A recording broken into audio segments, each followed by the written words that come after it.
The Federal Reserve is meeting today, and it's expected to announce another interest rate hike. If they choose to do so, it will mark the 10th consecutive hike since March of 2022. So Jeanna Smialek is here with more on the potential rate hike. She's a Federal Reserve and economy reporter for the New York Times. So thanks for joining us. The expectation is that it's going to be another small hike, like I think a quarter of a percentage point. We saw inflation cooling, but it's not close to that 2% that the Fed likes to see. So my question to you, it's sort of like 101 here, but how does rising interest rates, how does that help to cool the economy?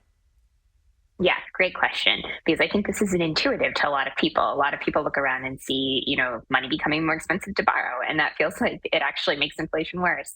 But the way that this works is basically when you have more expensive mortgages, more expensive car loans, more expensive business loans, that slows down activity all across the economy. You sell fewer houses, you sell fewer cars, and you see fewer business expansions.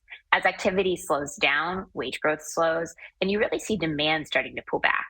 With weaker demand, companies can't raise prices as much, and so you see inflation start to really moderate. And so it's a pretty painful chain reaction, but that's sort of the chain reaction we know to control inflation. Except we're living in strange times, Jeanna. So it's only like now that we're starting to see inflation cool.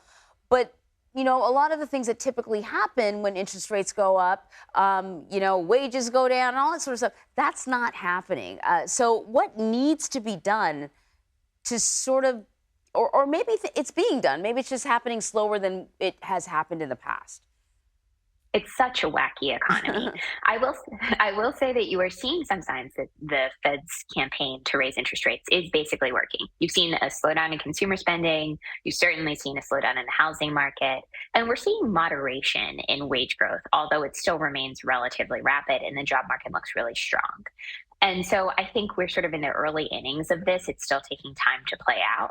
But the challenge for the Fed is that at the same time that this is sort of slowly trickling out, which is how monetary policy often works, we've got some real ruptures in the banking sector. We've got some real uncertainty coming from the bank blowups we've seen over the last couple of months. And we've also got a lot of uncertainty coming from Washington with the debt limit debate. And so they are dealing with high inflation on one hand, a lot of risks to the economy on the other. Okay, you just brought up something that I am actually just learning about. So this debate over the debt, the possibility of a default, right?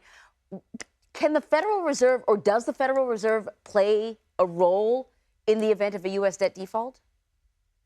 They absolutely could, but I think the question is to what degree they would want to. So the Fed, we know in previous examples where the government has tiptoed up close to this line, has internally debated really, in a great deal of detail what they could do to make it less painful in the event that the government can only pay some of its bills, and especially in the event that it can't pay back on all of its financial debts. So it can't pay bondholders, for example.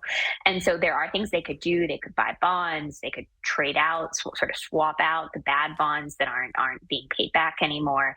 But none of those are good options. It would be a very unpleasant, unprecedented, potentially hugely economic damaging situation if that were to come to pass. Yeah, we don't need that. We're just now coming out from all that fallout from the pandemic. Jeanna Smialek, thank you very much. Thank you.